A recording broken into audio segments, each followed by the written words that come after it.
Do we have audio? We're live. Thanks, Jim. Do we have video? No. No? Nope. We did, and then you started talking, and it all went the heck in a handbasket. So blame it on me. That's right. You guys blame it on me any other time. I'll take it down too. Sure. Well, easy targets, that type of thing. So. Anyway, now that Mark's already listened to about 5 seconds and gone, what the heck? Hello, welcome to the Reloading Podcast here on the Firearms Radio Network. I wanted to say hi to everybody and take time to thank everybody who tunes in every week, whether that's live on YouTube or whether that is listening to the podcast after it's edited and uploaded. So I want to take time to thank Sean and the gang over at Firearms Radio Network for giving us a place to hang out every week. And I want to take time to thank Jake and Ryan at PatriotPatch.co for giving us the sponsorship that they do, the awesome sponsorship. So grateful for all the help that they give. They make some awesome patches. But they don't just make the patch of the month. They also make cool patches like this. I didn't really focus well. 4 rules of gun safety. Nice. And then, there's a couple others that they make. So most of these are patch of the month, but that one is not. That one is not. So, and they also make some of them in big tins signs. I've got one back there, but you can't see it at the current second. So Travis might be joining us if he gets his computer to play nice. I don't know. We'll see. He's joined in a couple times and had no audio and can't talk. So he can't hear us. We can't hear him. But I like it much better this way. I figured you would say that. So it's even better if we don't have video, so I don't have to see him either. Well, Why you got to be like that, Phil? He likes you. Trumbo, sit on it.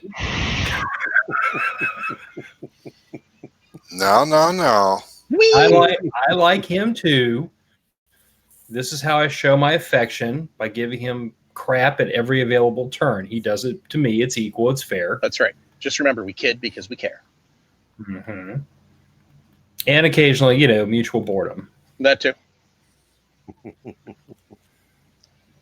So, what's everyone been doing? I just had a brainstorm. Jim, I think we're going to make you use the raise your hand feature. Yeah? There. Raise my hand. He'll raise his hand. Tweet. All right, Jim, what do you got? This die right here. I can't see it because I'm behind my looking at my own thumbnail. Anyway,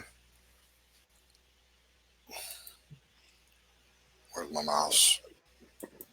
There. Anyway, the point is that gold nut on there, it won't fit in the Forster die or Forster press. But I just realized I can take it off of there, chuck it up in a lathe, reduce it down in width, and drill a hole in the side of it for a set screw, and that way I can make these nuts fit my Forster press. Mm-hmm. Oakham did it, but he used an RCBS lock ring rather than or Lyman lock ring. I'm not sure which.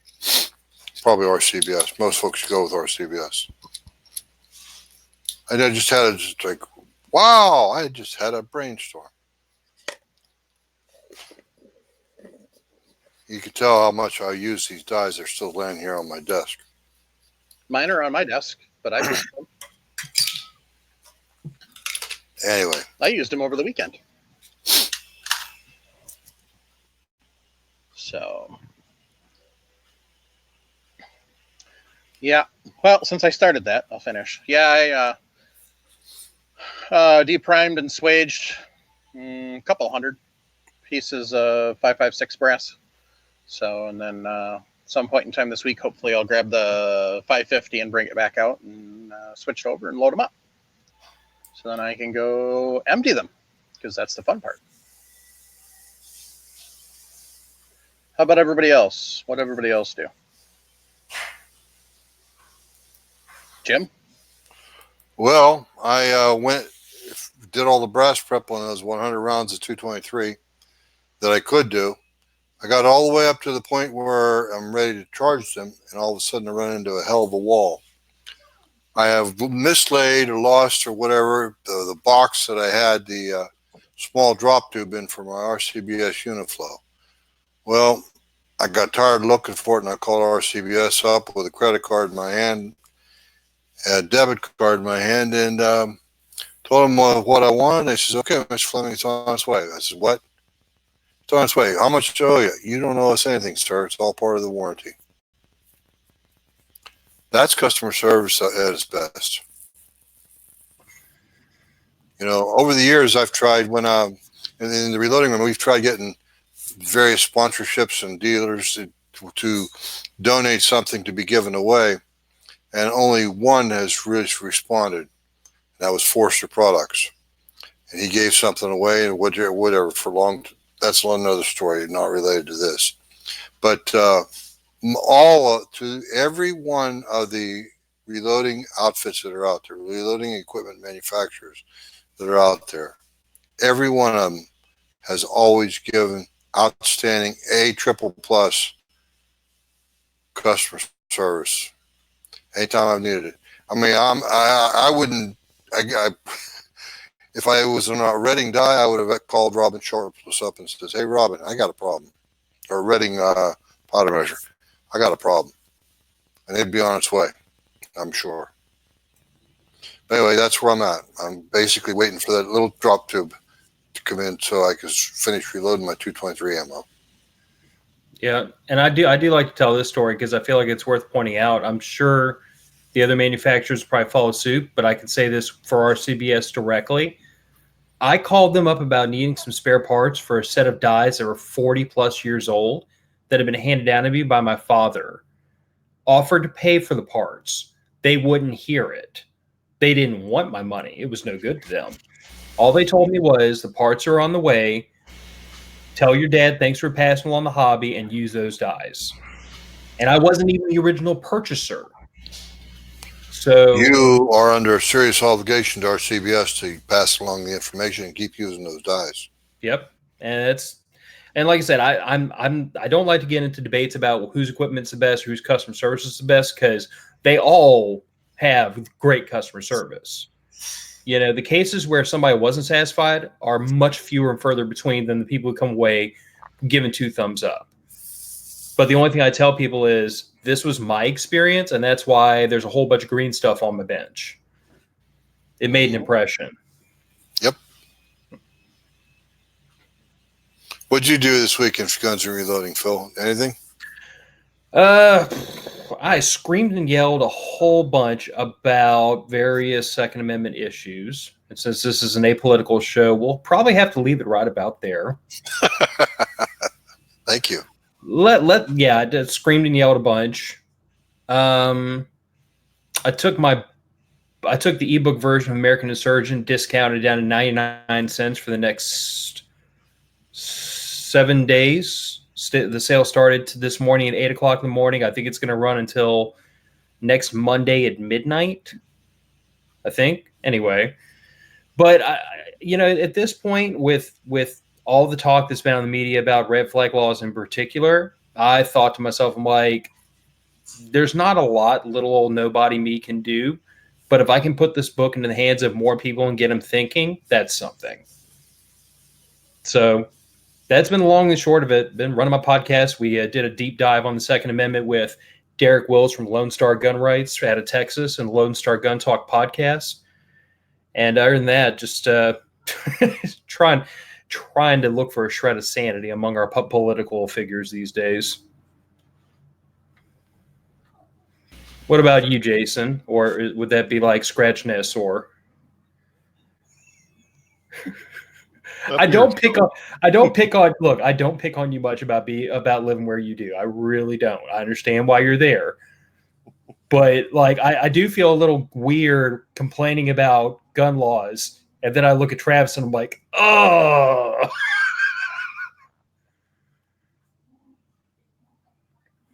Yeah. That's the sucky part about living here. No, I'm still been working a lot. I'm getting ready to cut back my hours back to normal people hours. So I'm Normal hoping people to hours. do a little more. Yeah. 9 to 5, that type of thing.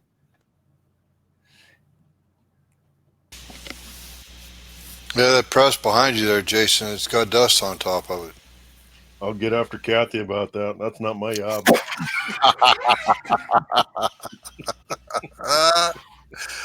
Oh. In other news, California man bludgeoned to death with reloading press. She took the handle out and shoved it where the sun never has shined.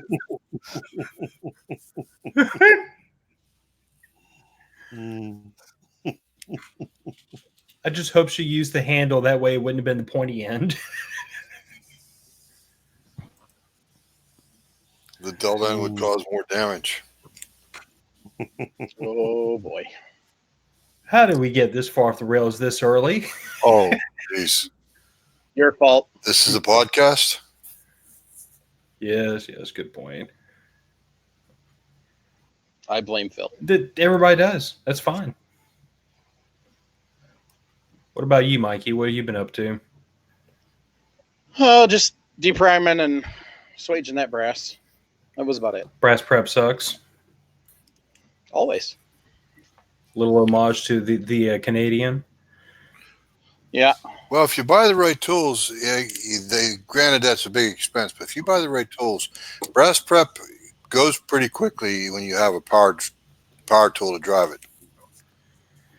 Honestly, I've never found brass prep to be that awful, but that's because I smoke a cigar while doing my brass prep, so it kind of makes time go by. I put the cigar away, but when the powder comes out, Oh yeah, in the interest of longevity. That beard would not be on your face if you got too much powder around you. Or my eyebrows or eyelashes. Mm-hmm.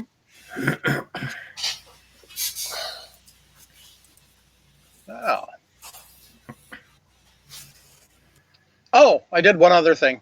I posted our episode 264 on the Reloaders Network. Finally. I finally posted something over there, and I'm going to work on getting some other stuff up. But good. So yeah, I finally got that up there.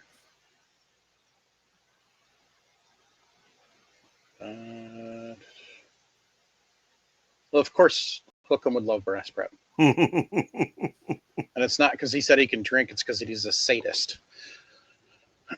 That's why he still lives in Minnesota. Don't you mean masochist? Either way. Yeah, true. He likes to beat up on people, and he likes taking the beating too. Uh-huh. So we're both right. Sadomasochistic.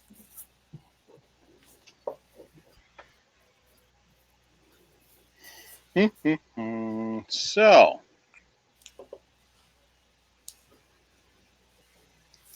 Jim, what do we got for the cartridge corner tonight? Well, we have a bit of an unusual caliber.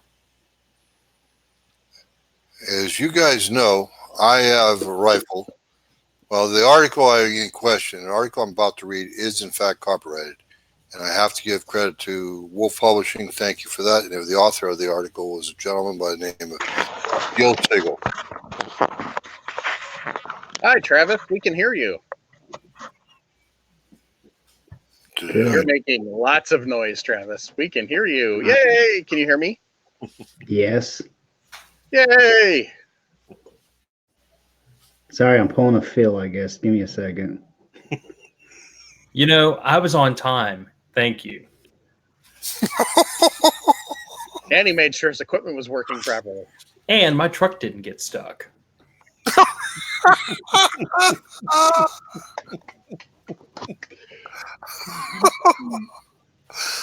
Ooh.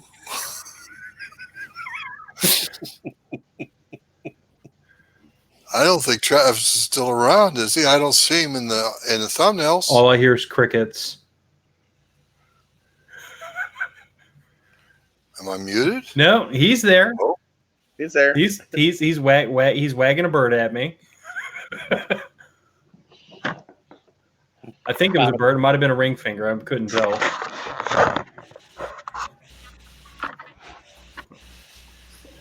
Anyway, shall I continue or start over, Mike? Well, let Travis say what he's been up to, and then you can continue. We'll start over. Travis. Oh, Travis. Are you there, Travis? And he's gone. All right, Jim, carry on. We'll pick him up later, okay? If he comes back. We will continue that part of the program later. To be continued. Moving right along. Yep. This article I'm about to read part of is copyrighted. It was published by Wolf Publishing in loaddata.com, and it was published in, I think, in November 2015. So I got my May of 2015. The author was a gentleman by the name of Gil Singal.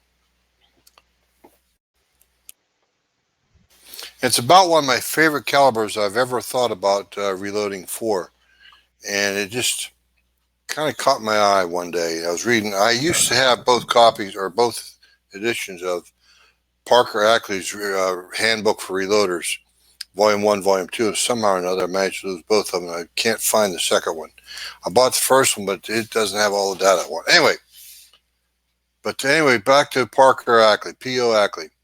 This caliber is called the 22/3030 Ackley Improved, with a very sharp shoulder on it, 40-degree shoulder.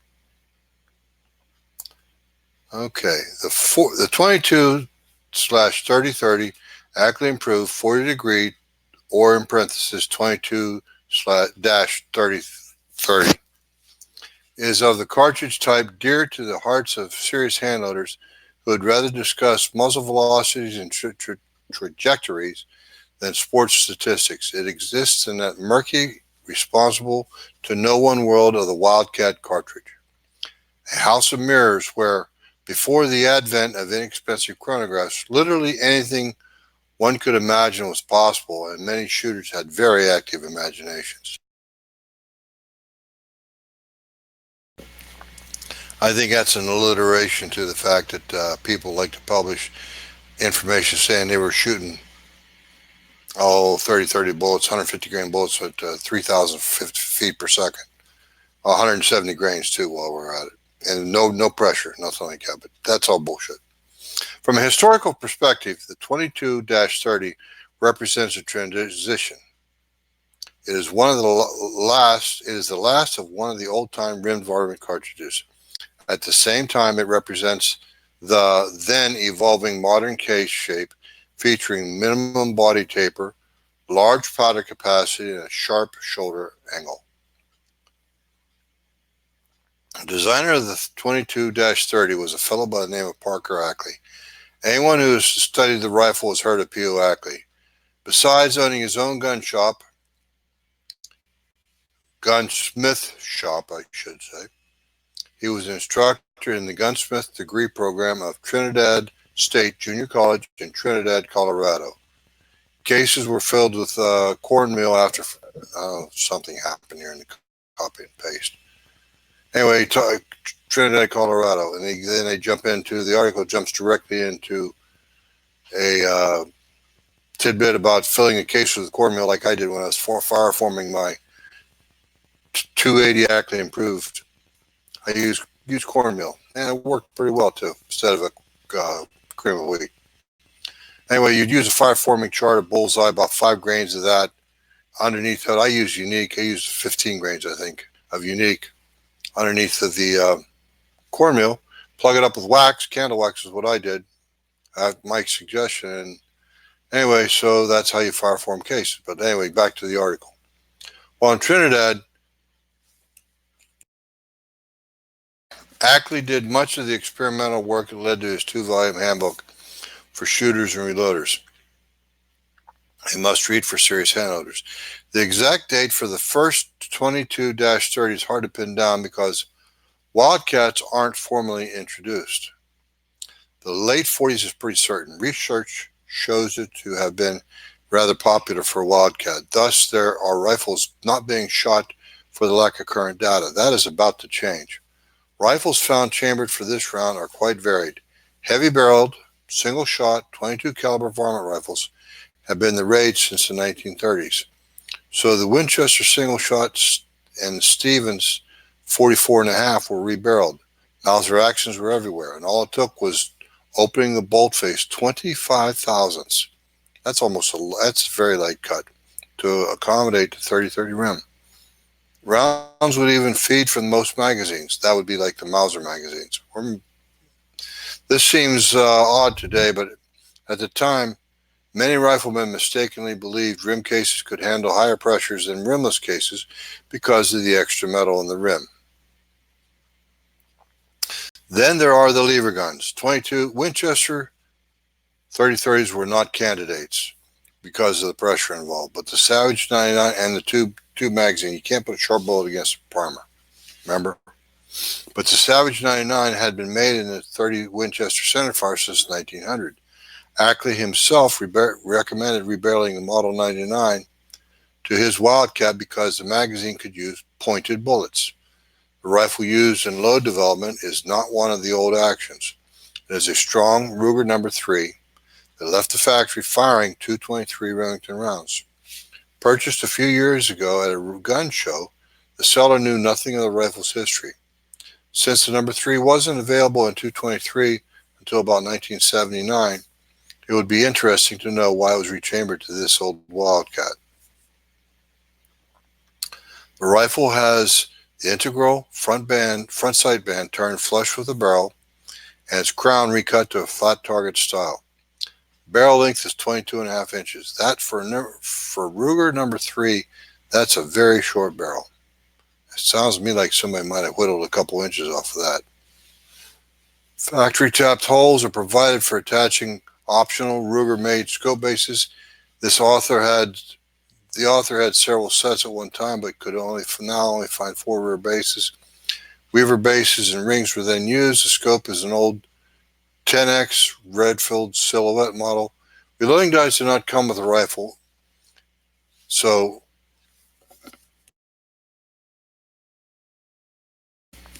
he goes on to say that it's no secret about Wildcat dies becoming hard to get, often requiring months of waiting. Thus, it was a surprise to the author to find that this particular Ackley Wildcat was listed in the current Redding Reloading catalog as a Series D die set. A call to Redding confirmed not only that the 2-set die was in stock, but that chamber cast was not needed. I was told that the Wildcat was new enough post-World War II that chamber dimensions were fairly well standardized. The full-length sizer worked perfectly. He goes on to talk about the brass resizing process. Mike, we have the entire article. I copied and pasted into here. And then at the bottom of the article, I also have the link to the original article. I got to make sure we give credit to where credit is due. But I'm not going to read any more of this because, like I said before, I know I'm not a real good narrator. Back to you, Michael. I think.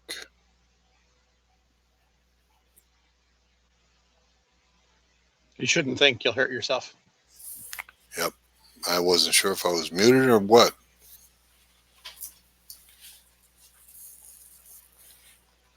All right.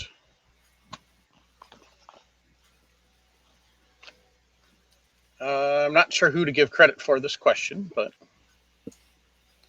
so hi guys, been listening to the podcast for a year and a half, learned lots. Travis was talking about PRS and 259.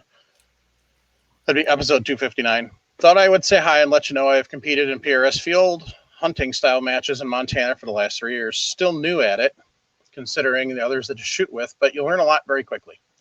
I reload all my hunting and match ammo, so consistency of ammo and fundamentals of shooting are keys to making it work. If any of you guys or listeners want any information about PRS, long range hunting, or competition reloading, I would be more than happy to talk to you about it in an email or even on the show. Thanks for the works you guys put in the show. So I guess that wasn't a question, it was a comment. All right.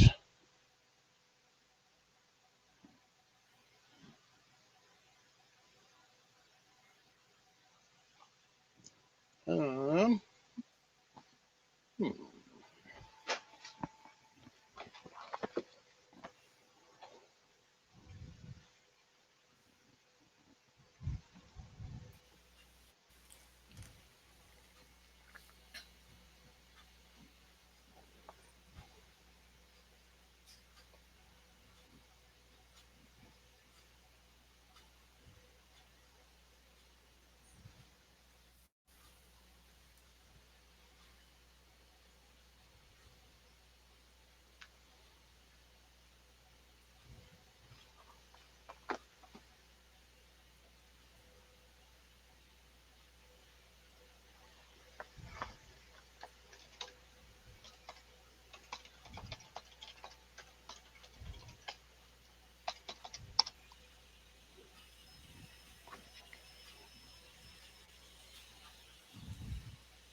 Somebody's phone's on vibrate. Yep.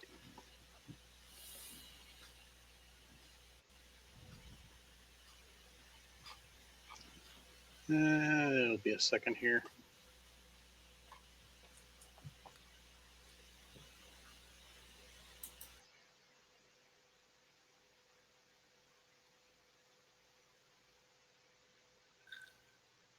Greg Wyatt. I think we talked about 9mm Largo a couple of weeks ago. You want to know about load data for the chat?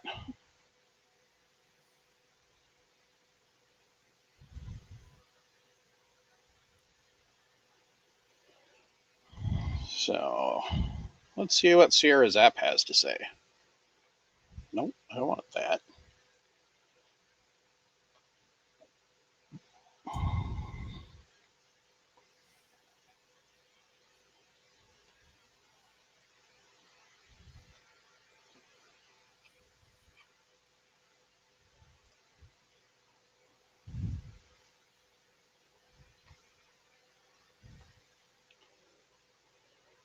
This is about the time I wish I could share my screen on the phone.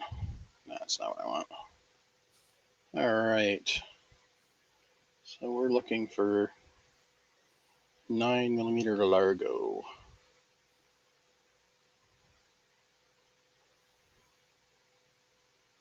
That's 9mm by 19, isn't it? Nope. 9 by 18, that's regular 9mm parabellum. 9 by 19 is regular parabellum. 9 by 18 is Makarov. And it would be 9 by 20. So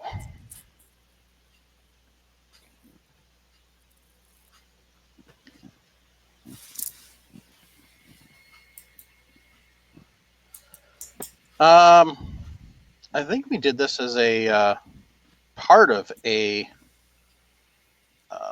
cartridge corner type thing, but it was more of a question. So when we're talking about dies, oh crap, I didn't want to do that. So, all right. So if you go, obviously it's a 9, so it'll use your common 9mm bullets. So you figure out what you want to use, but it's designed to use the lighter weight bullets. So it's got load data for 90, 95, 115, and 125. So they've got a couple of different. So if we're going to use, like, say, jacketed hollow point 90 grains, for 1350 feet per second, They list Bullseye Win 231, Alliant number 5, Universal Clays HS6 Power Pistol, 3N37, which I believe is a Vivori, and then Alliance or number 7. So those are a few options.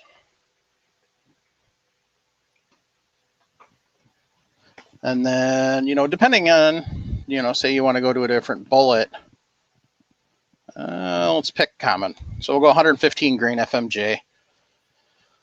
You're still looking at basically the same powders. If you really want to crank it, velocity is still 1340 feet per second. It's not really fast. So not a really fast cartridge, but you're talking an Alliant number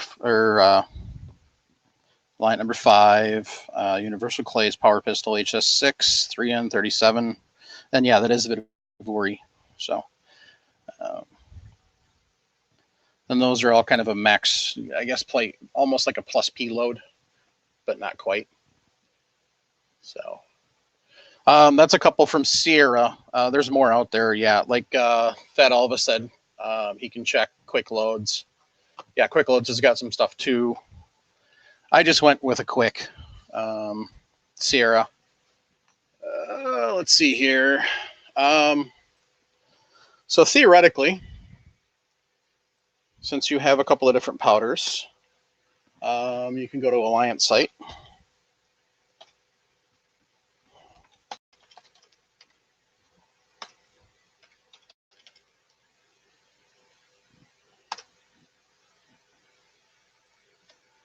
And so they have the, they've got the reloader's guide there that they do for their specifically for their data or for their powders.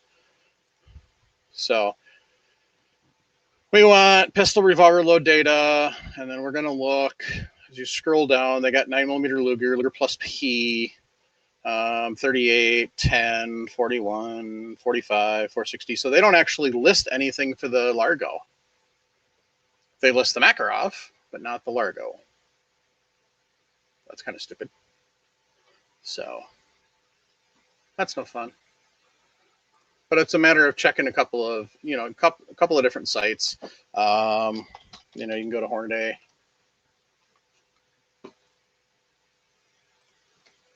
Because they've got the low data as well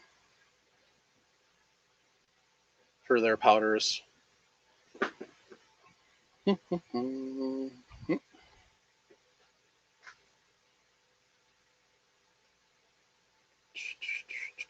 There we go.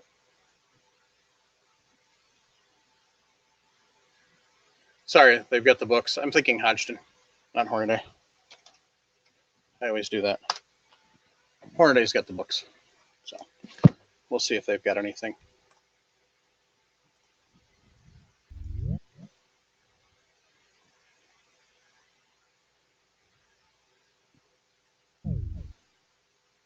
The heck happened there? Travis, you've gone weird. There were 2 of them for a second. No, you're just drunk. No, they're done. Nope, not drunk. So Hodges doesn't list anything either. They list the Makarov. They list the 9x23 Winchester, which I don't know why that would be different from the Dillon, but whatever. Probably another one of those goofy things. That's rifle. All right, that's 380, also known as 9mm Kurtz. What's so special about that cartridge? 9mm Kurtz. Anybody know? The word Kurtz is German for short. But what's so special about that particular cartridge? 9mm Kurtz. What's that used in? Anybody know? What was it used in? Submachine guns, likely. A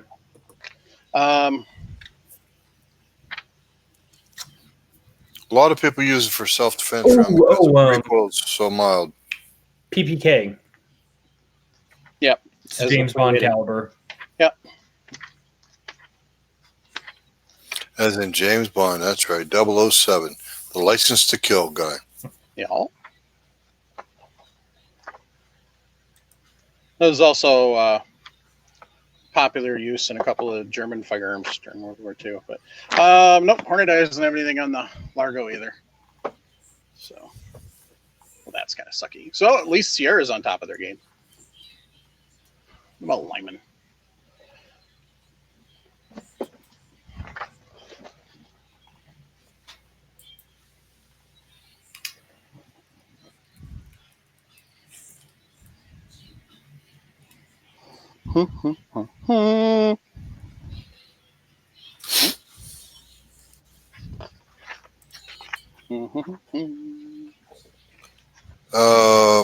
Mike, Yes.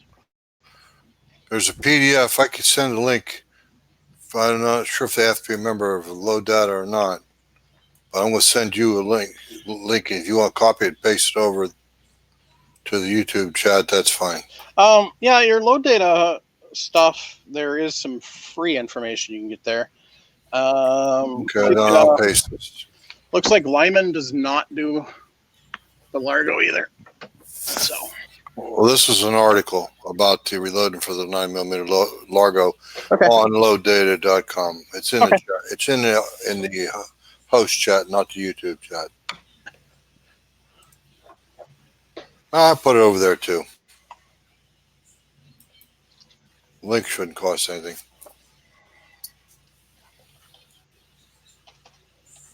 Yeah.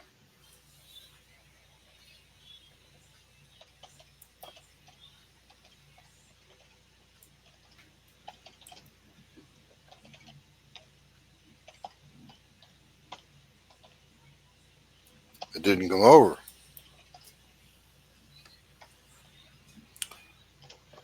I'll put a space in the HTTP. So, and for those wondering what the Largo is, what firearm he's shooting that out of, it's a Star Model Super with a 5-inch barrel. So,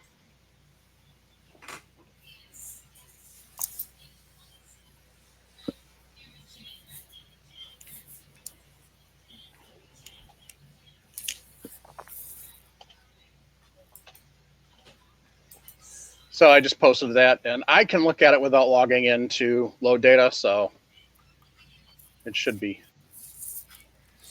Should be publican. Yep. All right.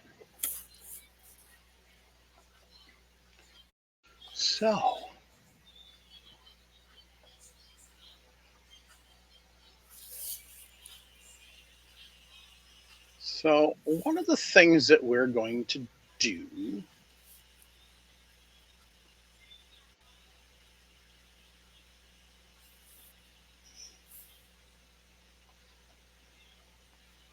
is what, Mikey? And this is going to be a come March thing. We were kicking it around in our show chat the other day. We're going to do, you know how like the NCAA in March has March Madness where they have the NCAA tournament. Gus Macker and all that. We're going to have a cartridge tournament. We haven't figured out exactly what it's going to look like and what we're going to use for specs and everything. But we realize that we can't do pistol and rifle together, so we're actually going to have two. And there's some possibilities that we may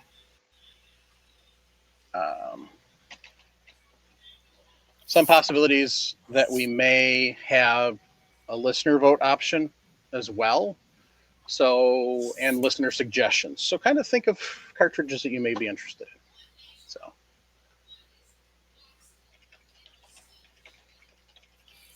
What, sort of like a cartridge corner free-for-all? Meaning each one of us take a different cartridge? Maybe. What, make that one show or make it, all 5 of us do one cartridge? Make that a whole show? Maybe. Or maybe a couple shows.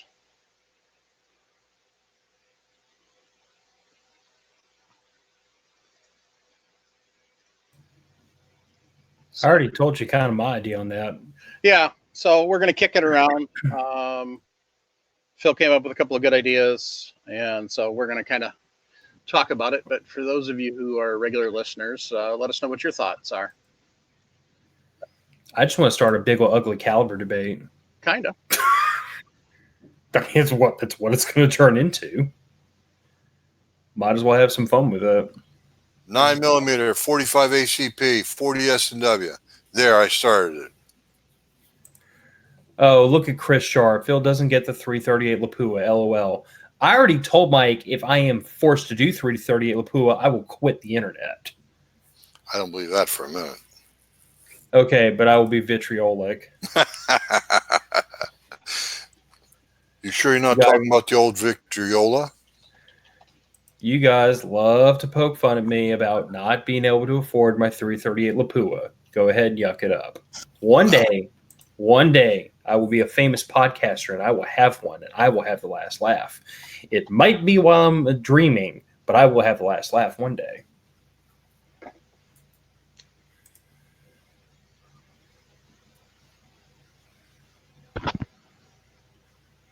Interesting. Anyway.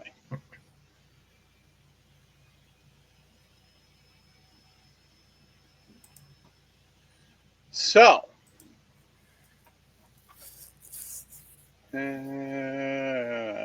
see, the problem is now I have more windows open, so I have to find where I was. Okay. So this question from Rob via email.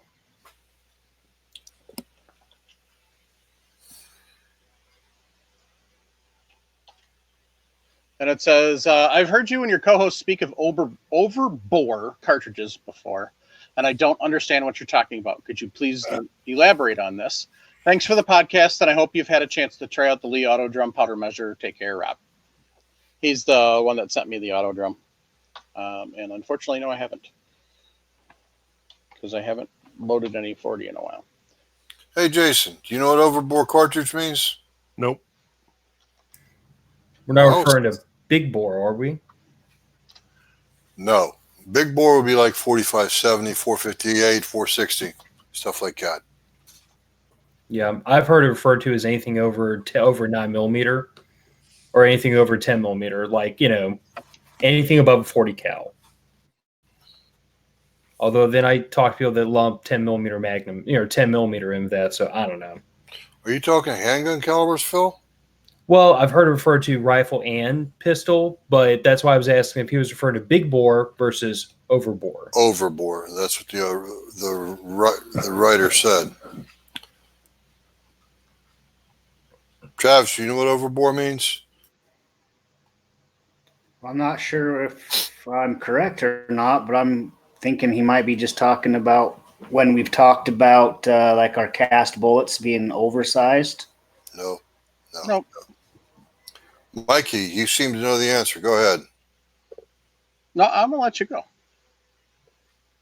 Well, that's when you take a 30 caliber cartridge like 300 Rum, 300 Remington Ultra Magnum, and you neck that sucker down to 22 caliber, and you put a 55 grain, 50 grain, or 40 grain bullet in that, and then you shoot that at 1 mile per minute or second, 1 mile per second.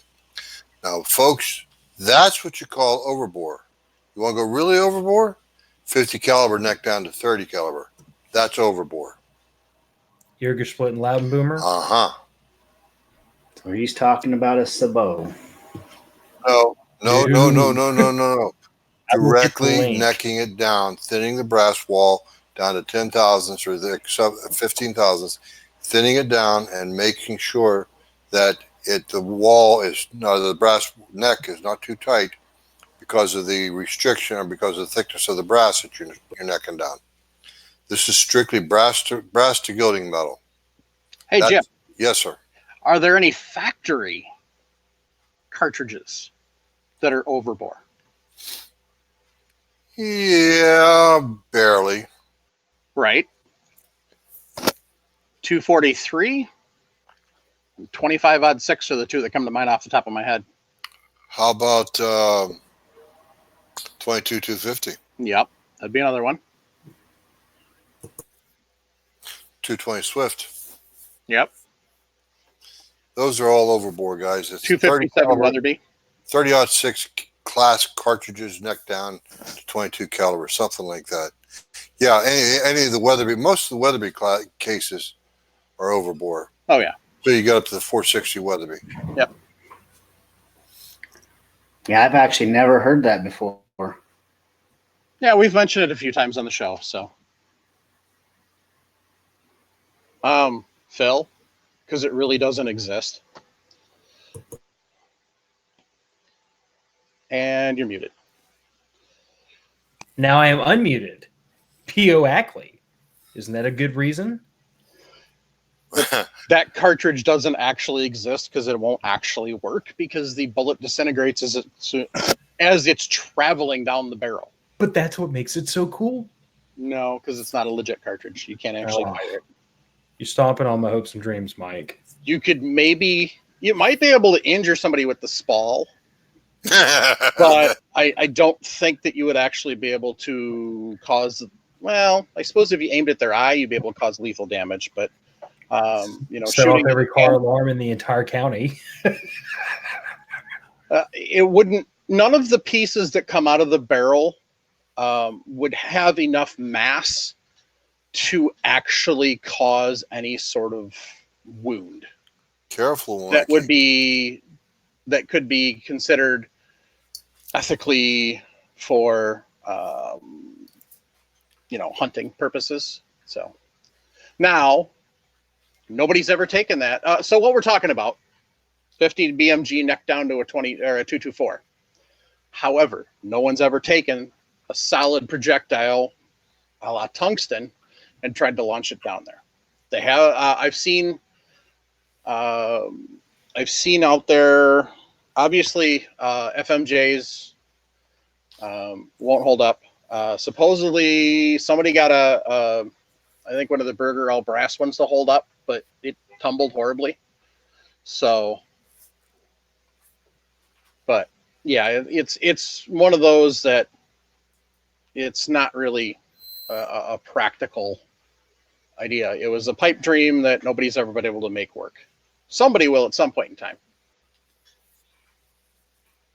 Well, we've seen cartridges of the area split and Ladenboomer, and that's actually 17 caliber necked up to, or I'm sorry, 50 caliber cartridge necked down to 17.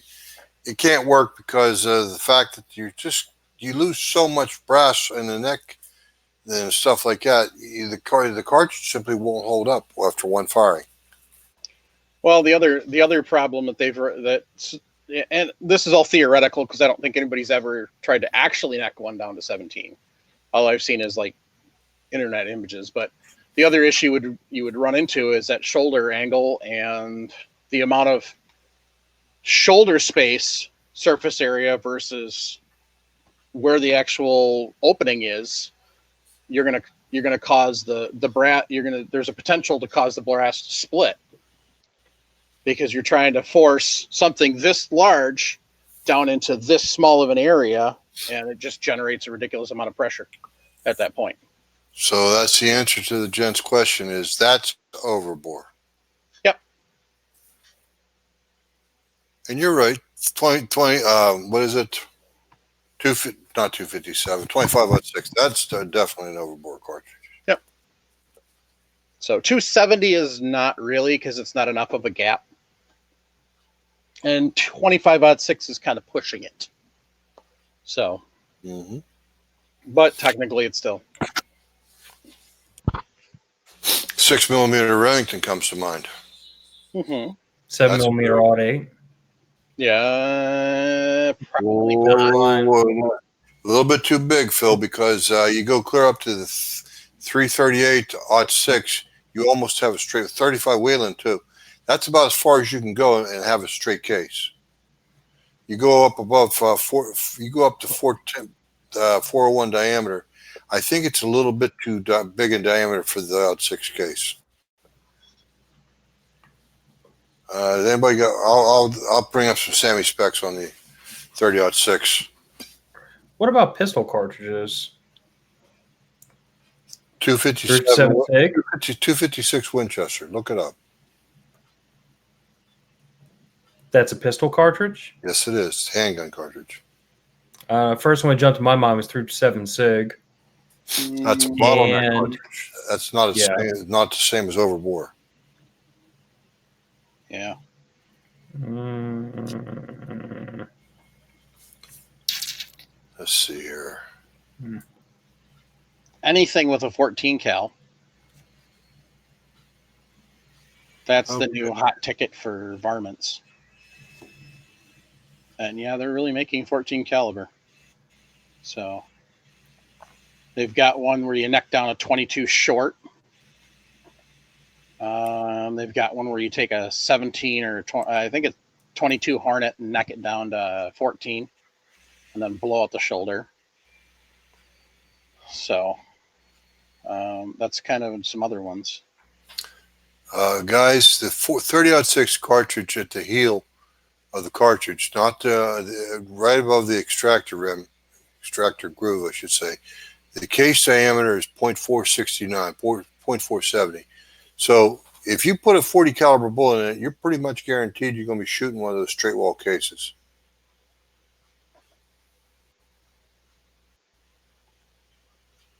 That's what I'm doing is I'm just subtracting the math. Subtract 20 thousandths from, or 30 thousandths from 469, 470.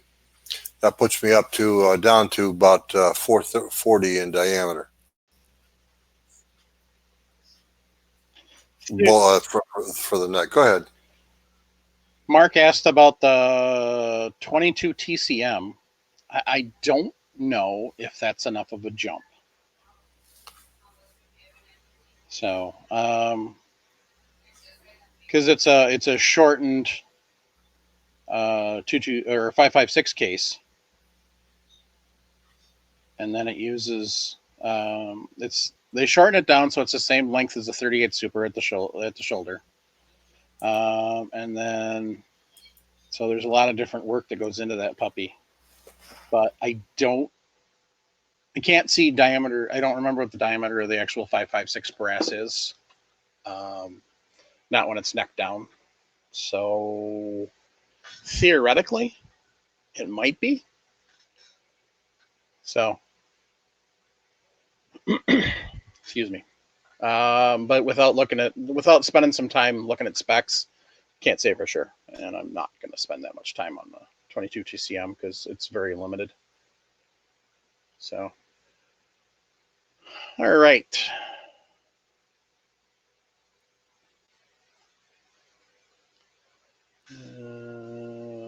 Fat Elvis is trying to sucker Travis into doing some testing. So that ought to be entertaining. To simplify it, Paul Nelson said, overbore is a rifle cartridge that has an expansion ratio of over 2 times bore.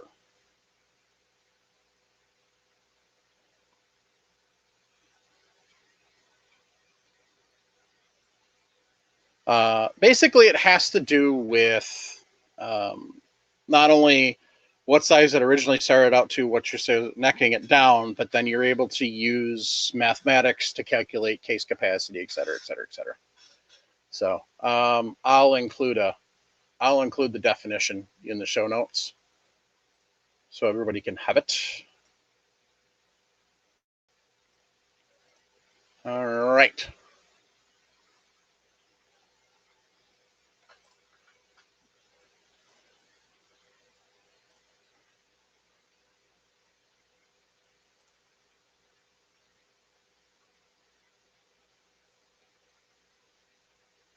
Okay, so here's one.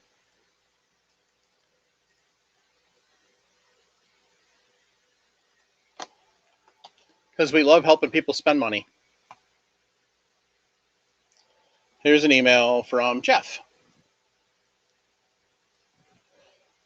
Jeff wants to know, he's been reloading for about 2 years on a Lee turret press, and he's wanting to upgrade. Been looking at progressive so I can load rounds more per session. I mostly load pistol rounds. I've landed on the Dillon. Good choice. And was wondering if you all thought the 650 was worth the extra money over the 550. Any input would be helpful. Love your show, by the way. Thanks, Jeff. Well, now he should get the 750. Yeah. So,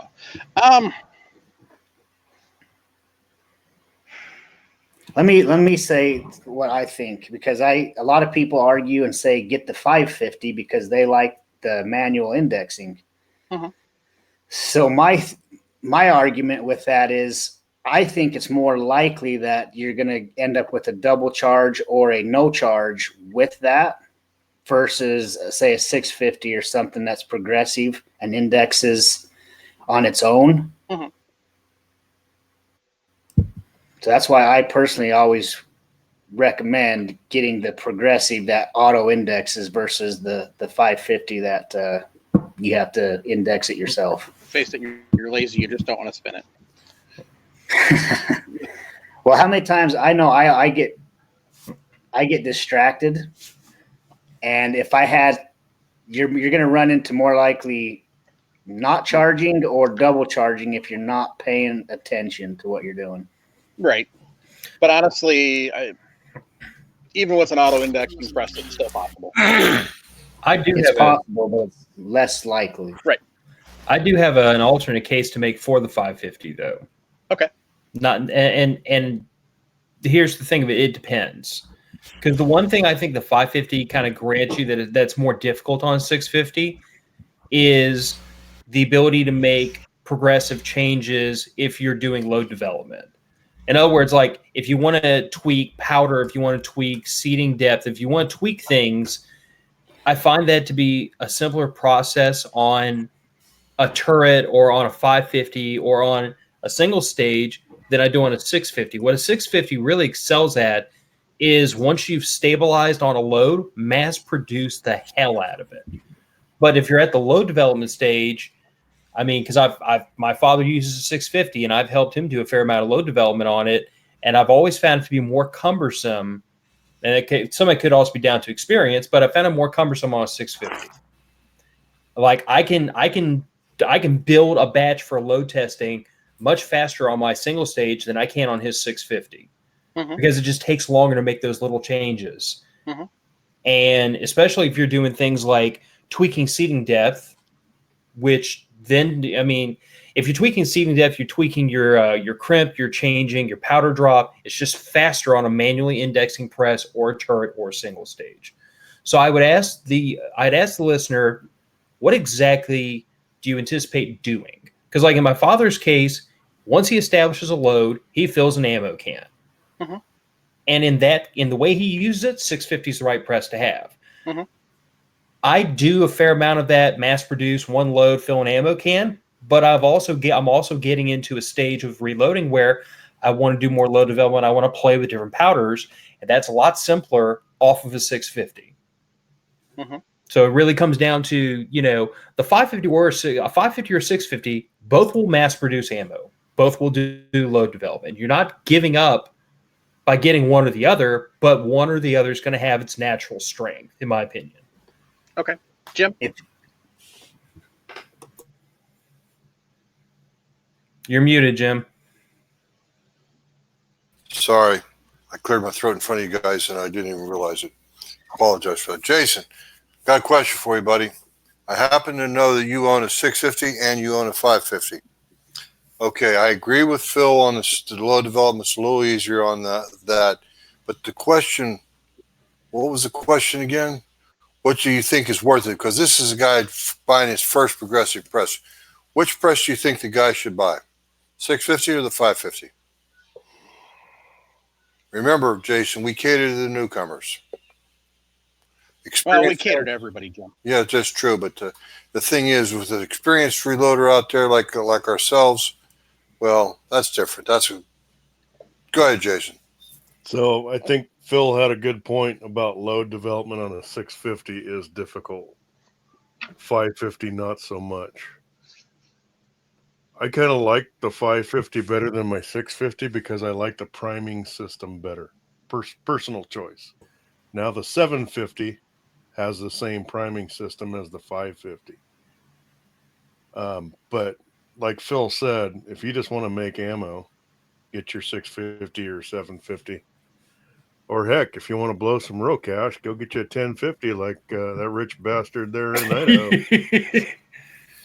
And Well- you can also motorize it like he did too. Like you said, if you're Yep. just going to fill an ammo can, I- that's where I- that. Go ahead, Travis. I think you all, I think, agree the same as I do. You, no matter what, you always want a single stage press. Yep. And that's that right. You need a single stage press. Even if you start off with the progressive, eventually you're going to get to the point where you want to get a single stage press for other whatever you're doing. Like my 22 250 stuff I'm working on right now. I run all that on a single stage. Everything else I run on my 1050. I think the guy depends on what he's loading. If he's doing 9 or 223 or something similar, I would go for the new 750, just for the fact, like Jason said, the priming system's been updated. It's not exactly like the 550, but it is very similar. Get the 750, but also you want to get a single stage. That if you had a single stage, then you could fall back on what Phil's saying and use that for your low development, and then you could jump all your mass production back onto the 750. And then anytime you want to tweak anything and try some stuff out, you could jump back on your single stage.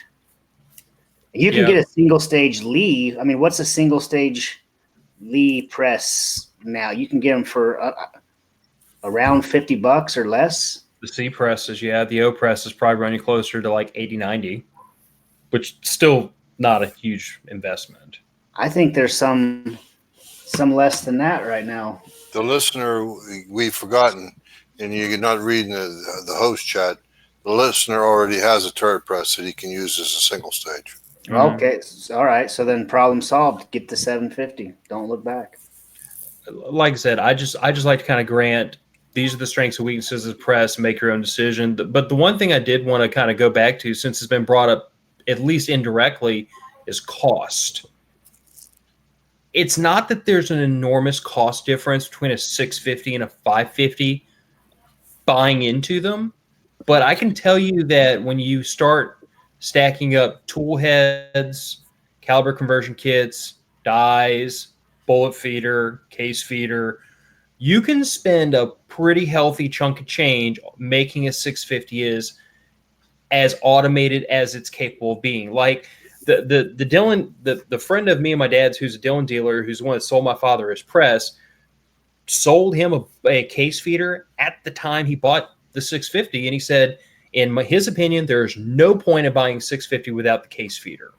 Most people will agree with that because the amount of the amount of time it slows you down to have to sit there and manually feed cases in takes away from some of the speed you get with a 650. So I guess the only other thing I'd point out is above and beyond the extra difficulty of doing load development on it, and if you have an air press, it's not that big of an issue, is cost. Start looking at what it's going to cost you, not to just buy one press or the other, but with that 650, add in the cost of a case feeder because you're going to want one. And then start adding up how many cartridge conversions you need for all the cartridges you're going to load. Start looking at what the true cost of ownership is for those two presses, and then let that make your decision. Like if you need to take budget into account, that needs to come up in the conversation. If you're one of those buy once, cry once people, and I kind of prescribe a certain amount of that, like I couldn't justify trying to save $100 to get something that's not going to suit my needs. But we're not talking about $100 difference once you start adding up the cost to reload for like 9 or 10 different calibers or cartridges. So I'm off my soapbox. I had to bring that up because like I know my old man has spent a chunk on that 650. And I'll bet Carl spent close to the neighborhood of $2,500–$3,000 on that machine, getting it all tuned up and sexy and running a whole bunch of stuff. Tell me I'm wrong, Phil. probably Uh, underestimate You're wrong. Just on the offhand chance my mother ever listens to this podcast.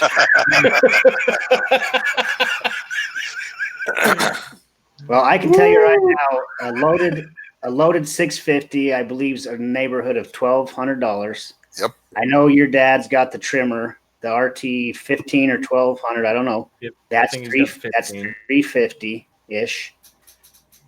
How $3.50, many right, Travis? how many We're trying- caliber conversions Uh, pick up? 945, 44 Magnum. Stop. We're getting into details that we don't need for that Carl might not even want publicized. Okay. Point remains. You can hear your wallet crying when you start looking in the catalog as 650. So now, and you Phil, your dad purchased all of that for a specific purpose, right? Of making ammo and making his life easier, right? Mm-hmm. So if he didn't get that 650 and he purchased a 550, do you think that your dad would be as satisfied with that 550 as he is with his 650? That's a hard. It's hard for me to say that because, like, when his I hate to badmouth him, they're a piece of equipment. But let's say he had a less than happy experience with the powder throw on another manufacturer's piece of equipment, and as long as that piece of equipment ran the way it was advertised to, he was perfectly content with it. It irked him when it was constantly puking powder all over his bench. So knowing that a 550 and a 650 are both blue and they're both going to run on demand, I don't think he would have been heartbroken with a 550. I do think his production capacity would be less with a 550. There's no debating that. Well, But it's one of those things of if I'm going to present a listener with these options, 550 is cheaper to buy, cheaper cost of ownership, cheaper to change conversions, easier to do load development on. 650, massive increase in production capability. yeah. Is it worth the extra money? I don't know. Is it worth the extra money to the listener? I guess this is all it really comes down to, because cost-wise, there's not that much of a difference. There's a slight difference, and it's going to come down to if the guy wants a true progressive, get the 650 or the 750.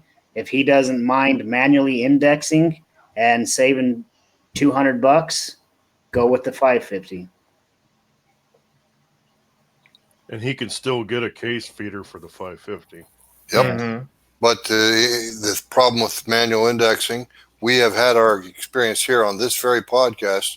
One of the guests from a long time ago, he wound up with a double charge from a 550 in 9mm. Yeah, I just argue that manually indexing requires greater concentration, because if you're not with your eyeballs checking every case, making sure you got powder or extra powder, you could end up with some issues. That's a fact, Travis. That's a fact. I know with my 1050, if it indexes, something's happened. And if there's no powder, it's because I've either ran out of powder. There is hardly I don't know how I could double charge on a 1050 or say a 650. Well, you'd have Unless you pull the handle and then you go up slightly and then you go right back down. Yeah. Then you're just asking for trouble doing that. But to say you're loading on this 550, you index it, you pull the handle, your wife comes down, says something to you, you stop what you're doing, and then you forgot you already pulled the handle once, and you pull it again, and you just get going. You'd end up with a double charge. I think the 550 is a good machine, but if this guy wants a true progressive, I would steer him to the 650. Or right now, I don't see why you would get a 650 unless you got a used one on a deal. If you're going to buy brand new, get the 750. Yeah. Although, like I said, that said, I've looked at my options, and one day I'm going to wind up in a 550. Just the way that I do things, I when I find a load I like, I'll fill a can or two with it. But once I get to a certain amount of ammo stock, I'm done reproducing that round. I want to go back to playing with stuff. 550 does that easier. It's the fact that with 550 can be treated as a single stage press. You could treat it like that. You could treat it like a kind of a weird kind of round robin quasi turret. You can. Yeah, this me, guy the- though he has a backwards 550 with his turret press though. Yeah, I know. I mean, he's already got. It's just backwards. Yeah. Here's the other question, though. Not that I've gotten mixed answers so many times every time I've asked it, but is there a cartridge limitation where there's certain cartridges you cannot do with the 650 that you can with a 550? I've heard that some of the longer rifle rounds simply will not cooperate with the 650, but will on a 550. Yes.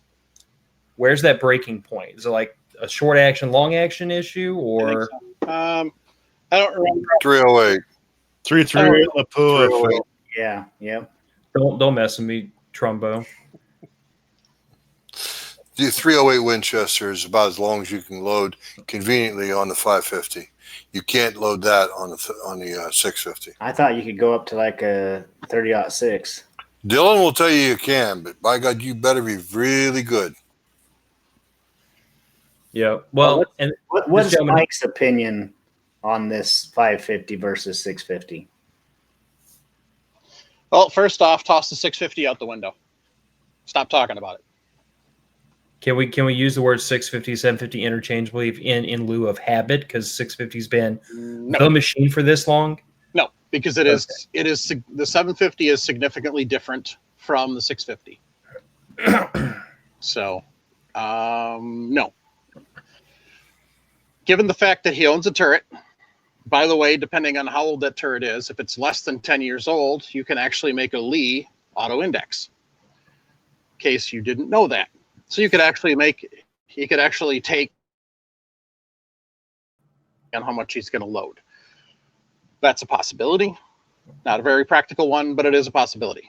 Between the 550 and the 750, given the fact that he has a turret press already, it's a no-brainer. 750 all day long and twice on Sundays.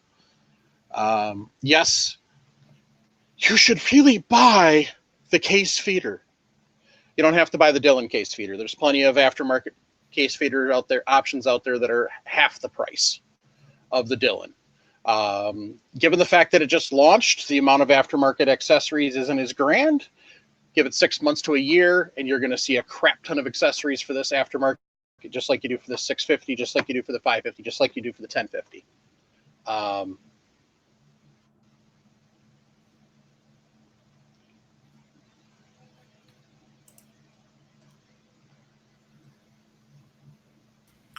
I'm here, Mike. Okay. I just saw both Jason and Travis. Yeah, we lost them. I lost everybody, and then Mike came back. Phil came back. Jason and Travis must be something must have happened on the internet. Could be. So yeah, they both kind of their video disappeared. Travis is muted. Skynet is angry. Figures. Piss off, you stupid computers. Actually, it's probably the NSA. That's true. So Jason and Travis Somebody can hear each other. Jason says that I'm frozen. Strange. Interesting. Very strange. Okay. Anyway.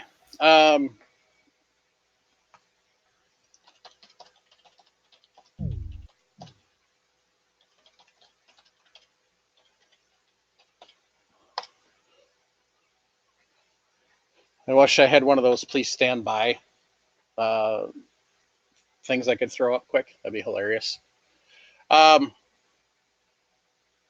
I just texted into the chat on who can you hear, so to see who can, because if they can't hear, then it's kind of pointless to carry on. Can y'all hear me?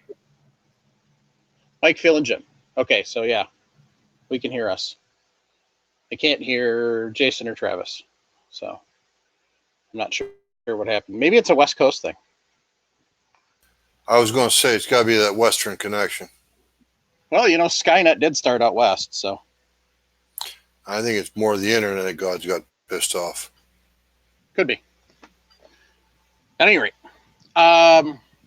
So as I was saying, take the 650, toss it out the window. Probably 3 months from now, you're going to find some decent deals on them because people are going to realize the 750 is a far better machine and want to buy the 750. Also, theoretically, nobody's confirmed this, and I'm pretty sure Dylan's not going to. But from looks, yes, Paul Thoreau, you should throw that away. In fact, you should mail it to me. I'll give you my address in just a minute. So the 650 is still a great machine if you have them. If you're going to buy brand spanking new, not worth buying a 650 unless you buy it from like a local gun shop and they're going to give you a deal on it. Because the 750 is the same, basically the same pricing structure as the 650 was from Dillon, and from the looks of it, it looks like most of your accessories are going to carry over. So your bullet feeders and your case feeders and that type of thing. Because overall, it's basically the same press. They just changed a few things and changed the way the height, the overall height that it moves. So Interesting. This development came about after Mr. Dillon passed away. Not trying to say anything conspiratorial or anything like that. I just realized Mike Dillon didn't develop this particular machine. I don't think, or it could have been a pet project of his. Who knows? basically what it is, it's a combination of, well, I mean, they've been reworking all of them other than the 550. So, because if you look now, they've got the 1100 instead of the 10, as an option instead of the 1050. So, I mean, they've got these different ones they came out with. They've changed some stuff here and there, changed the way the mechanism operates with the ram versus a roller. They finally fixed the priming system and used the one from the 550, which works so well, versus the one on the 650, which isn't quite as friendly. So it's, if you can find a decent deal on a used 650, or even if you can get a brand new one, then cool. But otherwise, get the 750. The 550, it's a nice press. I love it, but you already have a turret. So I'm convinced, Mike. I'll buy a 750 when the time comes. all right. So I mean, that's the biggest change, is they got tired of people complaining about the primer system, and they got tired of people not being able to load larger rifle on it. And people say, why do you want to load rifle on a progressive? Dillons are a decent enough press that you can load on a progressive. I don't know if you'd get match grade ammo or not. It all depends on what you do and how careful you are. But you can definitely load good quality hunting ammo on a 750. So it doesn't have so much slop that you would have inconsistencies, especially if you're using good quality dies. So yeah, answer to the question, 750.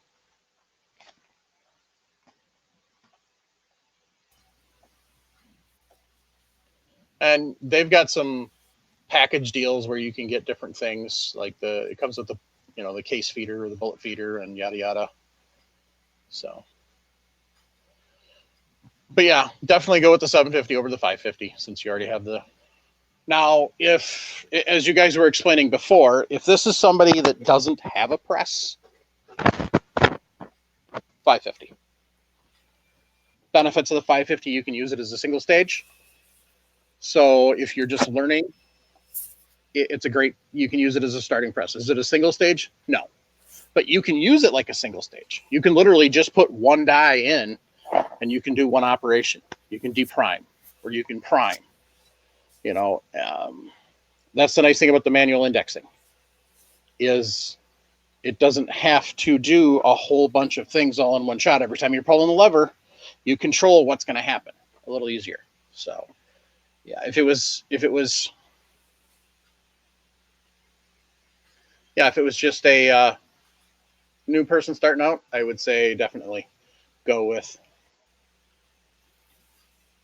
So, but yeah, the 550 is a good one. And we lost Mike. Here's Mike back. And Jason and Travis are back. Mike's back. I refreshed. Jim, can you hear us? Yes. How about me? Yep. Yep, y'all are all good. Cool. That's well. Travis I and I were talking to each other, and nobody else could hear us. I can see Travis on YouTube, So and Mike was not coming across while Travis was talking. I refreshed. So Well, I wish I was having computer problems. I wish I could have heard what you said, Mike, because I'm sure it was awesome. I said 750 since he already has a turret. So, and Greg Wyatt just said in the chat, hunting ammo has to be more accurate than target ammo. I didn't say target ammo. I said match ammo, which would be a different situation. Target ammo and hunting ammo should be very good. You should He's saying plinking ammo, yeah. not target, plinking ammo. So I'm not talking plinking ammo. I'm talking match grade like bullseye. So where you're talking 600, 800, 1,000 yards, you're talking trying to be sub half MOA. So I on the 1050, I load up my quotation mark match ammo for 3-gun. And I love that thing. I'm getting awesome. I'm using all great components, and I'm getting super good powder throws, and that's all done on the 1050. And if I was doing it on a single stage, my 1050 would be matching it. 1050 is designed to make lots of ammo and do it consistency with repeatability. It is marketed toward, honestly, if you talk to Dylan, the 1050 is not. It's not a hobby. It is not not commercial. Marketed to your average reloader. It's marketed to the commercial ammunition producer. So same thing with the 1100 now. Is marketed to your commercial ammunition producer. So it is designed to have consistent repeatability. It's not going to make bench press ammo. Neither will the 650. Neither will Hornady lock and load, because there are inconsistencies in everything, the way it works. There's a little bit of flex in there that you can't really completely take out. So, well, I guess the question is, are you trying to denigrate factory ammo? Not really. No. The ammunition you're talking about producing is equivalent of factory ammo. Mm-hmm. So, but yeah, back to Greg's comment. There's a difference between target ammo and match ammo. When you look at you go to your local sporting goods store and you want to buy your premium off the shelf hunting ammo, a lot of it'll say match grade. You can make. So Paul just said a gentleman named Tubbs loads his match ammo on a 650. So I'm sure it's not just bone stock. That would be Paul Tubbs, I believe. Okay. Mm-hmm. I don't really keep track of the shooting world because I don't have time to do that, much less do all the stuff that I got to do. So I honestly don't spend a lot of time watching YouTube videos or shooting competitions or anything. So you'll have to forgive me that I didn't know who that gentleman was. Bad. I should immediately go home. Yes. Crap, I am. Hey, why we're talking about YouTube stuff? Can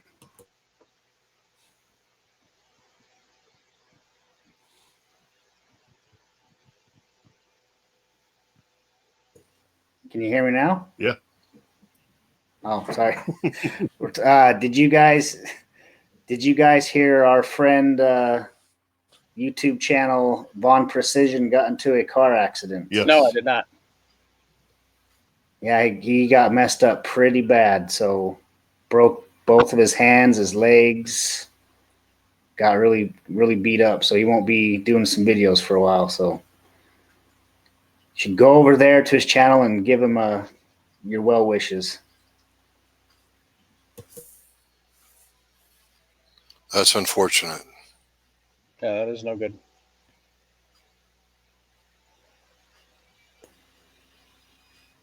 But let me bring the mood up a little bit then. So we just got done with our FW Arms giveaway. I got something here from Starlight Brass. They sent me a whole bunch of 350 Legend brass to try out. So I need to get a 350 Legend barrel. They also gave me some gift certificates to give away to our listeners, $50 gift certificates. Wow. So we will be running another giveaway here shortly. Travis, do you have a pair of calipers handy? Yeah. Check your overall length of 350 Legend brass. I've been really curious about that. Yeah, before I do that, I was curious about something too. I had no idea that they sell, I forget what Starline calls it, but it's like a 223 basic, and you could take it and form it into whatever you want. So I was wondering if this 350 Legend brass was basically, the 223 basic with the 350 Legends head stamp. So that is a good question, Jim. Let me grab a pair of calipers. Thank you, sir. I know the standard length for the 5.56 cartridge is 1.760. That's the max semi length.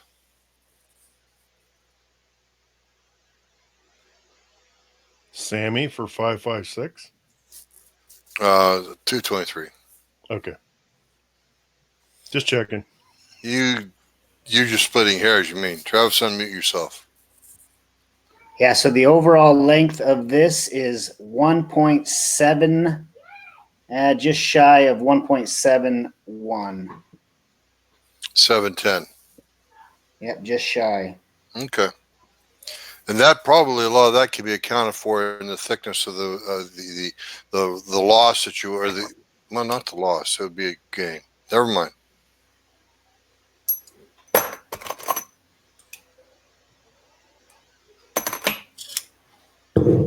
Thank you, Travis. Appreciate that.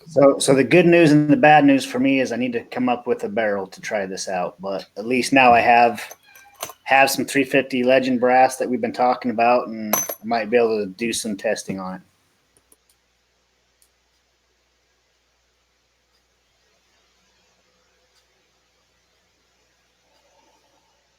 All right.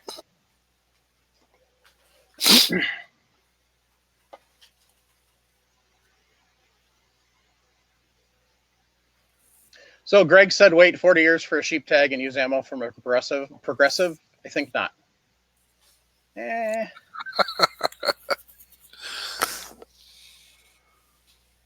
don't know. I guess it depends on how good you are at reloading, honestly. How much do you trust your ammo? How much do you practice with it? Yep. If I trusted it, I'd do it. Yeah.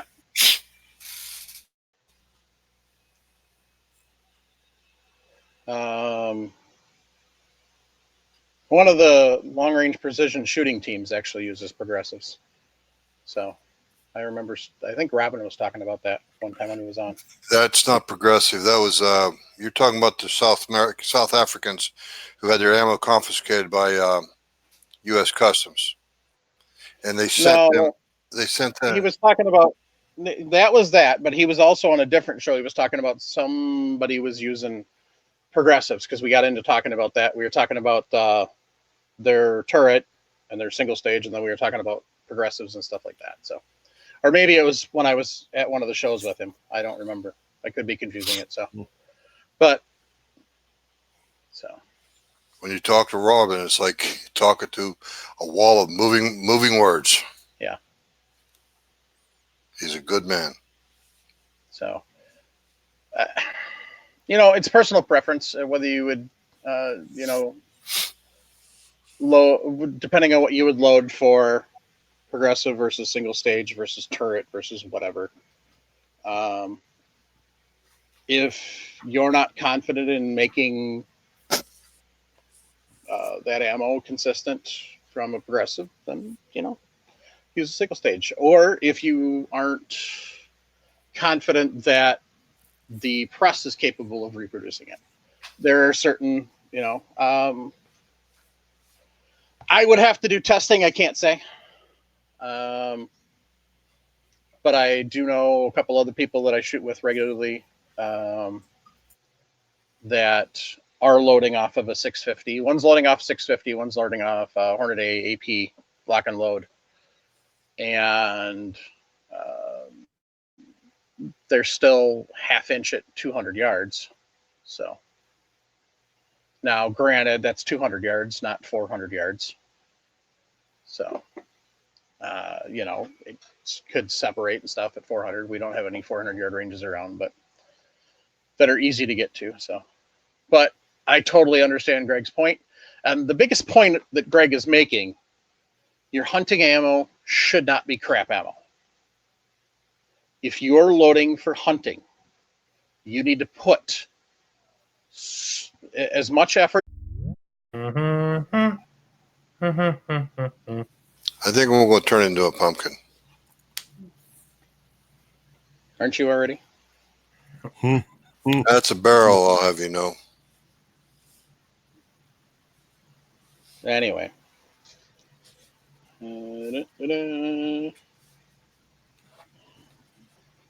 Hopefully it's back now. Yay! Pain in the butt. So. Yep, it's back for the moment. Yeah. So. We're down to 14 people watching now. Yep. I wonder how long when it went dead.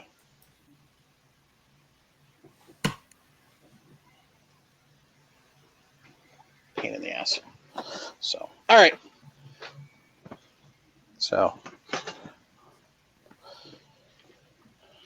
we'll have to figure out why that stopped doing that again. So, I don't know. Maybe I got too many tabs open. Who knows?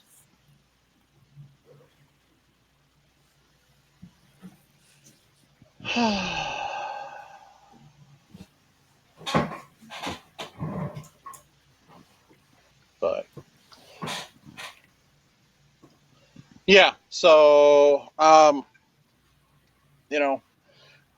Greg is absolutely right in the making sure that the quality of your hunting ammo is amazing. So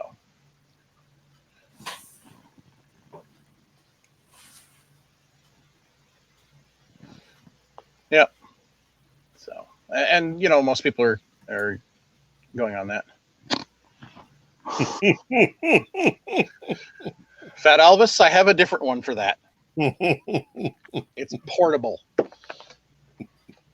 Anyway, anybody wants to know what that comment was, you're going to have to watch the video. So, yeah, Greg's absolutely right as far as making sure your ammo is quality.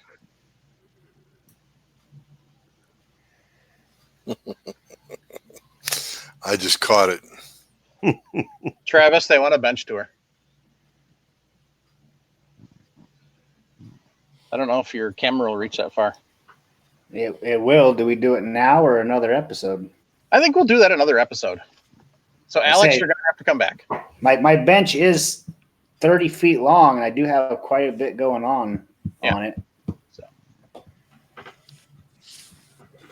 Hey, what we have been doing is you guys can go check out. I did just post a review of the FW Arms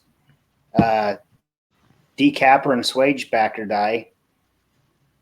Nice. Could do a quick bench top review and post it on YouTube. Oh, there you go. That's Travis, while you were having technical difficulties, I was talking about taking the gold nut off my FW Arms decapping die, turning it down, thinning it down, and putting a set screw in the side of it so it'd be a lock nut. Why not just buy like some RCBS ones or something? I'm a machinist. I work in a machine shop. I have access to lathes, and I thought you retired. well, that's He did, and then he moved. Yeah. So he had to come out of retirement. pretty much. But for us that aren't machinists, Use your we can bench just buy sander. some. We can just Use your bench sander. Yeah, use your bench. You hold it with your fingers and use your belt sander. Okay, so hold on. Why? No, no. Phil Hold on Carter though. first. Jim, what's the purpose of turning it down? So it fits in his Forester. Oh, it's coax. Okay. I don't know. Full on Taco messaged me and said that he just started his. But I don't. He didn't say what he used for a lock ring or locking nut. So Yeah, he should be doing a review video on it. Also, he Yeah. does way better video than we ever could. yeah, he's got a lot more plastic. So a lot more. Travis, common sense. practice. You're right. The common sense approach is just buy some RCBS lock rings to be done. Well, I didn't know you were going to shove it into your. I didn't think of that, your coax, because if a guy doesn't have access to some machine tools like you do, Mm-hmm. and still wants the ability to lock it in, he could just drill and tap and then add a set screw that way.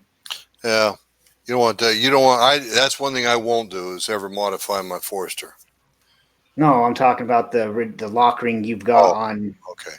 your. Yeah, on the FW arm size. Yeah. But I think you can get Hornady, a pack of 5 Hornady or RCBS lock rings for not very much. Now, if you are going to put a set screw in there, make sure it's not steel. It have to be a brass or nylon tip, preferably nylon. Yep. And in that 1 inch hex over top of 7/8 thread, you're not going to get a whole lot of set screw. Yeah, I've even on when you have steel lock rings and a steel set screw, I've actually just taken a little BB from your shotgun reloading, a little pellet, dropped Absolutely. in there first, and then tighten down. That really helps. You don't damage any of your threads on your dies. That's a fact, but you have to know what shot size to use too. Small. Yeah. 7.5 will work.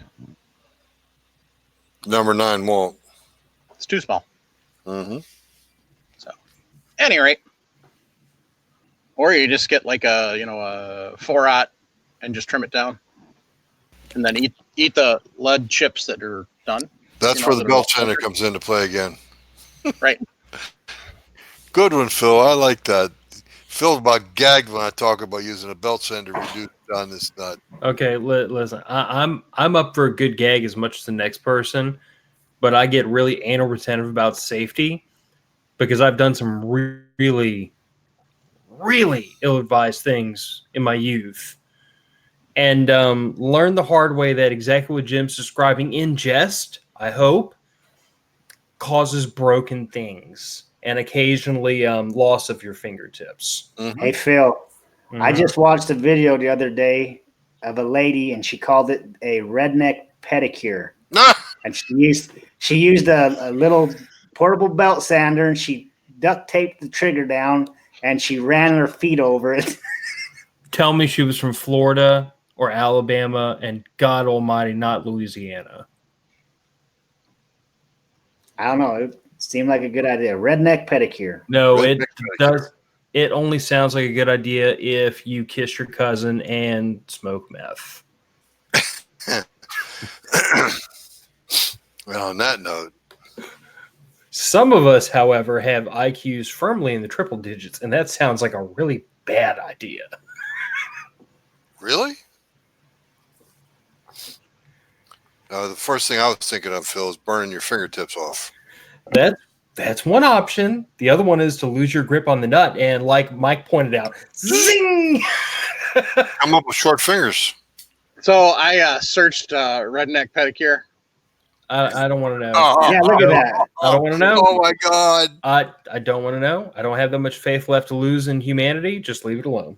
from Belt my Yeah, that girl, sander, that one's using an sander, orbiter sander. Yep. Looks like one's got a drill with a cutoff wheel. One's got a pocket knife. Oh my God. See, it's a thing. I didn't know it was a thing. But Cheese it's obviously grater. a thing. Power cheese grater. Oh, can you imagine? Somebody's got an angle grinder. Oh my God. Yeah. At any rate, This was a podcast. right. So, Greg Wyatt said number 8 shot. That usually probably fits a little better. I think 7.5, if I remember correctly, is a little tight of a fit. So you wind up with some lead in the set screw threads. So, but yeah, as I was saying earlier, now that I see Greg's back on, he's absolutely correct in the fact that your hunting ammo should be high quality. So, and what you're hunting and how you're hunting depends on, what you want to do, but that's kind of one of those personal preference things and how much effort you want to put into it. So, because you can make really good ammo off of a progressive, but it does take a lot more effort than a single stage. So, at any rate. By the way, Carl said that he confirmed that Phil was stupid. So we'll have to hear that story sometime. Oh, there are plenty of stories, but see, it's not really that I was stupid; it's that I was hard-headed when I was younger. And once I realized for myself something was a really bad idea, I usually modified my behavior. Unfortunately, Dad telling me that's a really stupid idea didn't quite make it all the way past the years. Sounds like some other people we know. Yeah, like 4 co-hosts, I can imagine. It may or may not resemble that remark. You certainly do. I cannot confirm or deny whether they had to replace the lighting in the shop at the high school. What'd you hit it with? A chain or what? Did you sling a chain up there or try to wrap it around fluorescent lights? Nope. Exhaust valve. You launched it. What'd you hit it with? Exhaust valve. Oh, exhaust valve. Oh, out of a head. Mhm. Yep. You pulled the valve keeper off. Nope. I actually used it was out of a Lawn Boy, and those are 2-stroke. Yeah. So they really build up some serious stuff. Yeah. And so the poor kid was working on it, and he was trying to get that solid ring of crust off of it that was about the double diameter of the original shaft, and he couldn't. So I said, "Give me that." I walked over to the belt sander, fired it up. Poop. That belt's in to get your ass in trouble every time.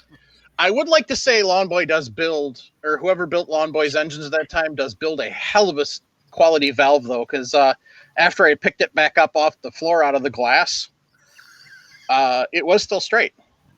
We actually did put that valve back in that engine, and it ran and held compression. So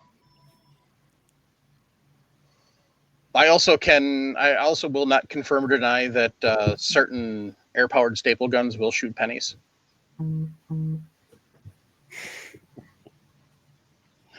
So, any rate. Oh, God, you guys are as dumb as I was. If it works, it's not stupid, damn it. Shooting pennies out of an air-powered stapler. All I Wow. gotta say is it's not stupid if it works. Oh. I learned the hard way not to weld without long sleeves on. Didn't get any slag on myself. Got a really interesting looking sunburn. So I was wearing the mask, and I was wearing short sleeves, At least you're smart enough to wear the mask. and I was wearing gloves. So like from the bottom of the gauntlet to the sleeve, I was just crawfish red. Oh, that's awesome. I've That never is how done you that. know Phil is from Louisiana, because he just said I was crawfish red. Mhm. It's a very accurate description if you know what color cooked crawfish is. Oh hell yeah, because there ain't nothing as good as a crawfish boil. Yeah. Needless to say, I learned my lesson very quickly. Mm-hmm. But see, I figured I was being smart this time. I had all the PPE on. I was like, okay, I'm not going to hurt myself doing this. And after about 20 minutes or so, I picked the mask up and I'm like, what the hell? Oh, the comments in the chat are great. And JH586, I cannot confirm or deny that's ever happened. Belt sander races? Nope. I'm not admitting that I may have participated in one. No, I was talking about JH586's comment. I cannot confirm or deny that's ever happened. Oh. yeah. Belt sander races. Oh, they're destructive. They'll take the finish right off of any floor you got. Now, Almost see, as much fun as trying to ride a floor buffer. oh, that's easy. I've done that too. Jim, I've done that. I know Jim's done that. Anybody who's been in the military has done that. I've ridden Jason, buffer. are you going to make this Boy, I 3 for tell 3? you, slam me into the wall. Actually, slam me into the bulkhead. Come on, Trumbo. Yeah, I did it. Absolutely. Okay. So we are. Thing. You go into the military, you ride a buffer. That's qualification for being a veteran. Oh my god.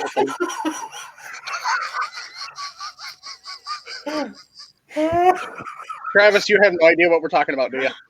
No, I know exactly what you're talking about. I've just never done it. You don't know what you're missing.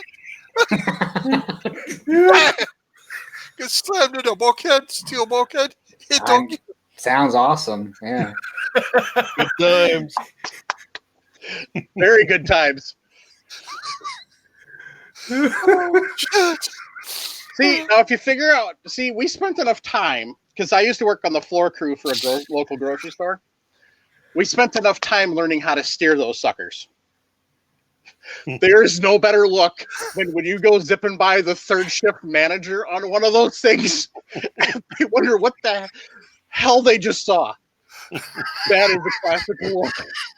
I'm telling you.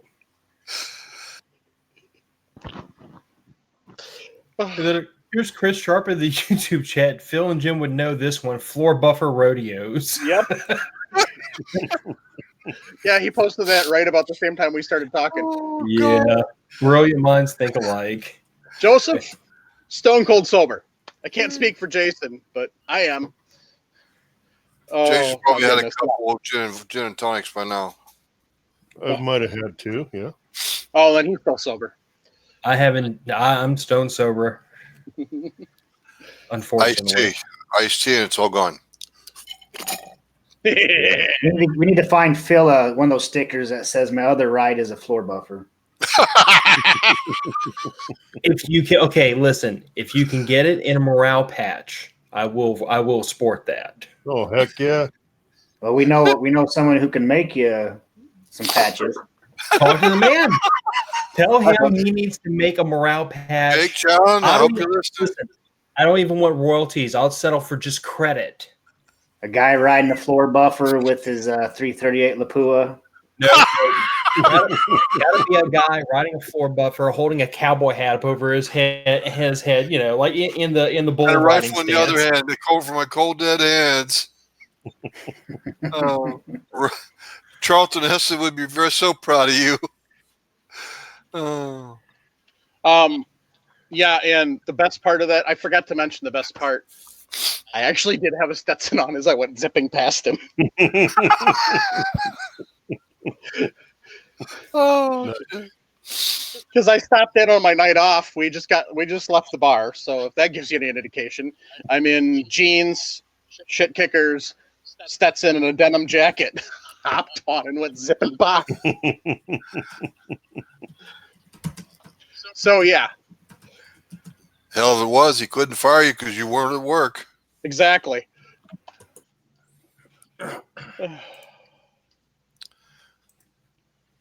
Absolutely. Travis, that is a bold-faced lie that you said to Chris Sharp. But Chris Sharp saying he'll buy 10 of those patches. No, Totally. Travis said I'm an adult. That is a bold-faced lie. I do like Bradley Reese's comment. That would be perfect on that patch. Oh yeah. I like his other idea. We may have to do that sometime. Tater gun. This honestly isn't a bad patch idea. Honestly, No, this is actually a pretty good idea. I can picture I like exactly what it looks like, and it looks like a good patch. Yep. Tater gun and a Stetson riding the floor buffer. Sell the hell out of the Army vets or vets as a whole. Right? Jim, when's the last time you've laughed that hard? The last time I Probably. said something stupid. It's been a while. It's been a while. The message has been sent to Jake. Oh, Cool. God. Tell him we want credit. I'm gonna send a message to Ryan when we get off the show and tell him too. Maybe we can at least get a patch for ourselves. I'm good with that. Oh, I guess speaking of- I don't get one though because I've never ridden one.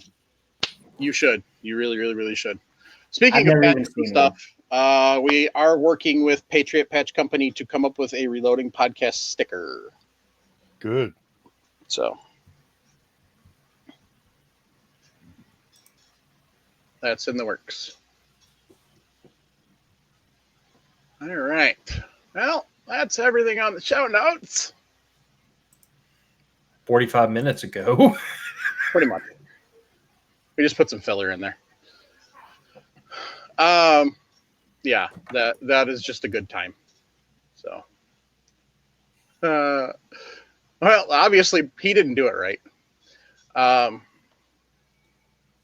So yeah, Bradley Reese has got another good comment in the chat. Yeah, and yeah, you should check that out too. And obviously he didn't do it right if he had that issue. So maybe we will do a because technically it's reloading.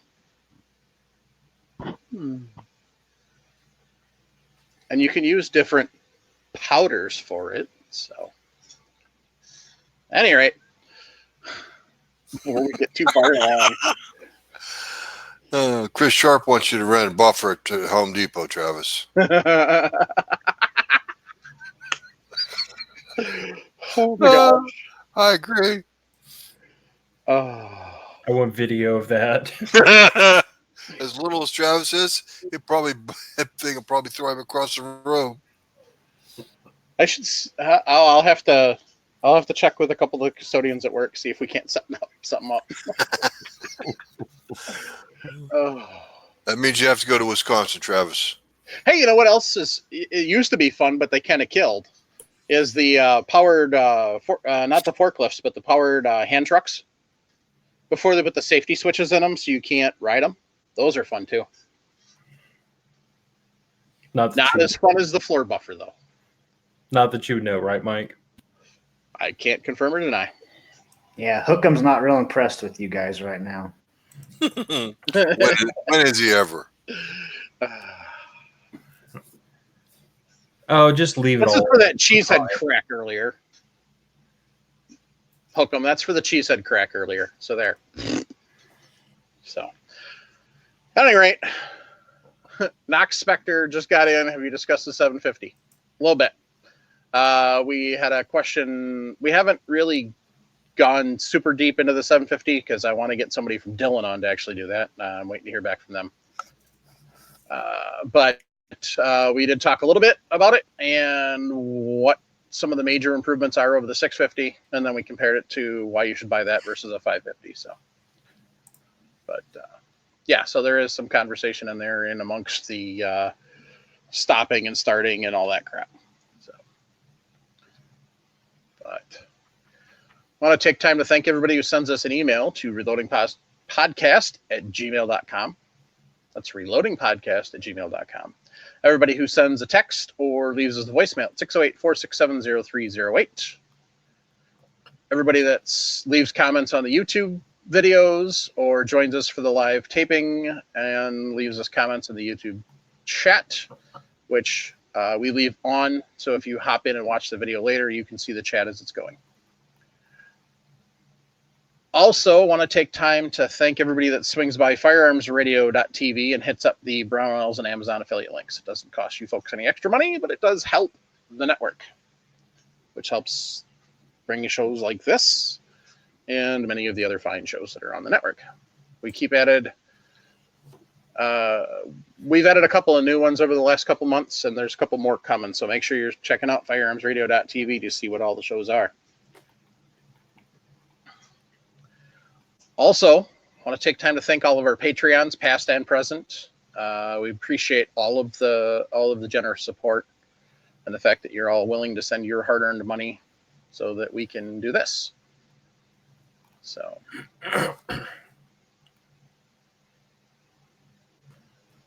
Greg said it's the only good use for a golf ball, talking about the potato gun.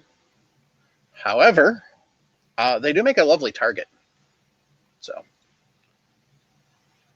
At about 300 yards, they make it a hell of a target. Correct. So, or 100 yards. And boy, they fly like it's going out of style when you hit them with a major caliber. Oh, 30-06 does wonders on them. It's fun. Mm-hmm. We forgot a disclaimer. Chris Sharp reminded me, ride a buffer at your own risk. The Reloading Podcast is not responsible for any injuries that may be incurred by listening to any of the shenanigans that we come across during this podcast. Thank you. So, all right. Thank you for the reminder, Chris. So, it's been a good show. Lots of good topics. Like I said, I want to get somebody from Dillon on to talk about the 750. I'm still working on that. Hopefully next week, maybe the week after. Obviously, with the launch, they're kind of busy. So,